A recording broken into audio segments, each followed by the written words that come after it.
The world of strength and conditioning is filled with some awesome practitioners who are always trying to evolve and continue to grow professionally throughout their career.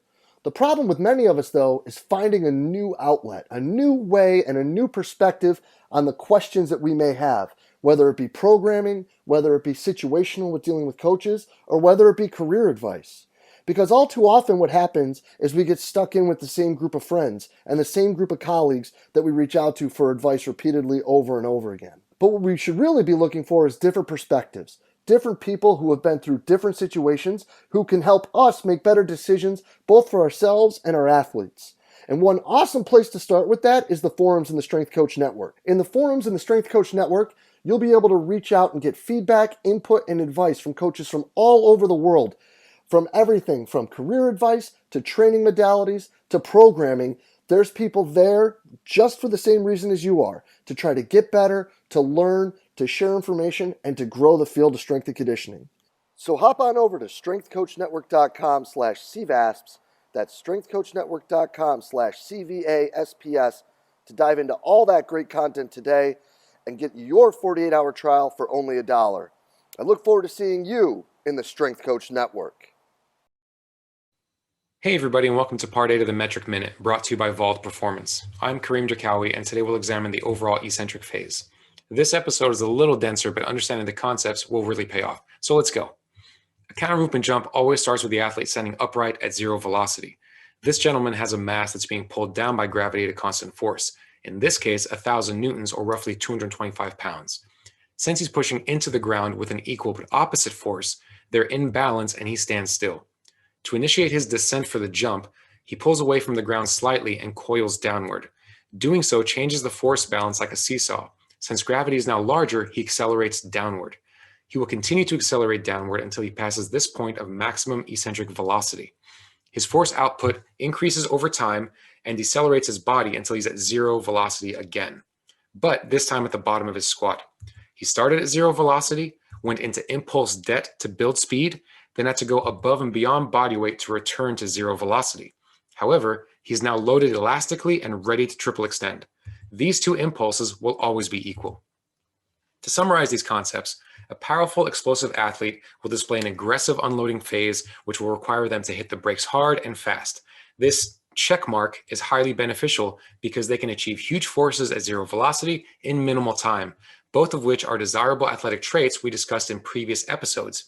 Now, this drawn-out approach here appears in numerous situations, including heavier athletes who smartly choose to avoid exponential spikes in force, those who don't have sufficient braking power or strength to handle high rates of force development, as well as injured or perhaps fatigued individuals. There are other concepts to discuss, but this is a great starting point.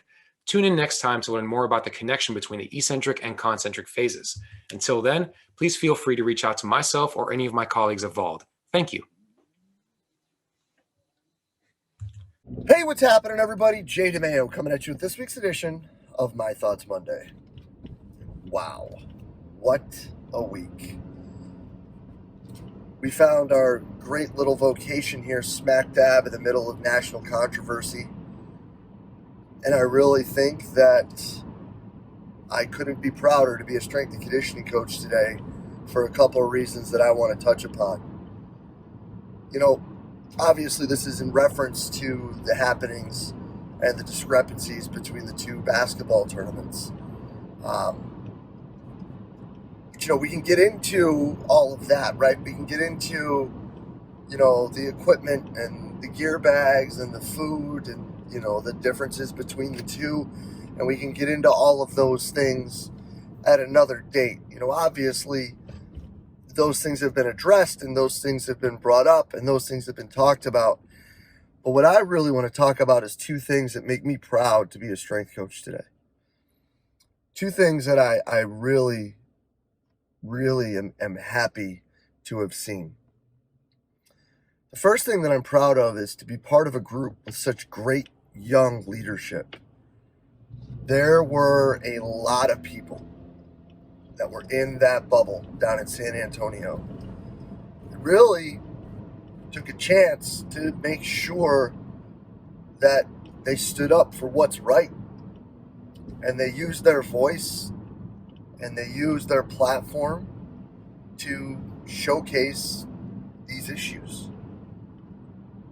And if anyone thinks that these people were just snapping pictures and throwing them up on the gram and there was no backlash and there was no pressure against them, I can assure you that you're sorely mistaken. These people fought for the athletes that they get to work with. These people stood up for something that they saw that was wrong. And I'm really proud of them for doing that. And because of them sticking their neck out and putting their foot down to do what's right, there were improvements to things. And that's great. And that's leadership.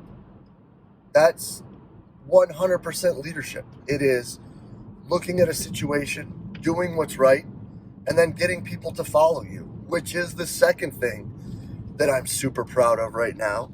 And that is the response by the sport performance, strength and conditioning community, whatever we want to call it, when these things were made aware.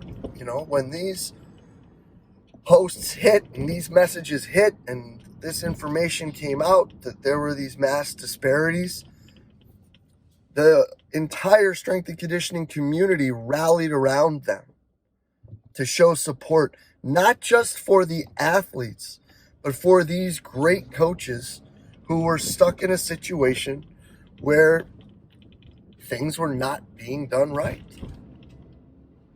And that makes me really proud to be a strength coach.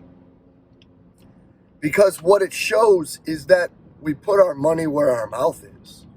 We always talk about, oh, well, we're the group that's always here to do what's best for the athletes, and you know, it's all about them and all of those things. But when the situation arose where it wasn't, and we needed to say, hey, this isn't right, the leadership was there to bring attention to it and to draw out the problem for other people to notice. And then everyone, for the most part, rallied around and said, you're right, this needs to be fixed. Now, obviously, there is a long way to go. Obviously, there are still disparities in things that need to be addressed. Obviously, you know, we haven't found a way to maybe make it completely fair yet. But the needle moved a lot because the attention was drawn by those great leaders in the bubble. And I'm really proud of them for doing that. And I'm really proud of the coaches who saw this and were like, this ain't right. We need to fix this. So even though it was a terrible situation, and even though it's something that we all know was really just the wrong thing, there may be some positives that have come out of it. And I think that's pretty awesome. And I'm proud to be a strength coach because of the people who were the ones who initially put their foot down, put their posts out, and kept them out to make sure that the athletes got what they should have. But let's also make sure that we recognize one other group. Because I think that one thing we all like to talk about is we need to separate ourselves from sport coaches. The sport coaches were the other ones that made the comments. The sport coaches were the other ones that showed support. The sport coaches were the other ones who were taking a stand. Now, obviously, it's their sport, right? That's an easy one to say. But as loud as they were, others were silent.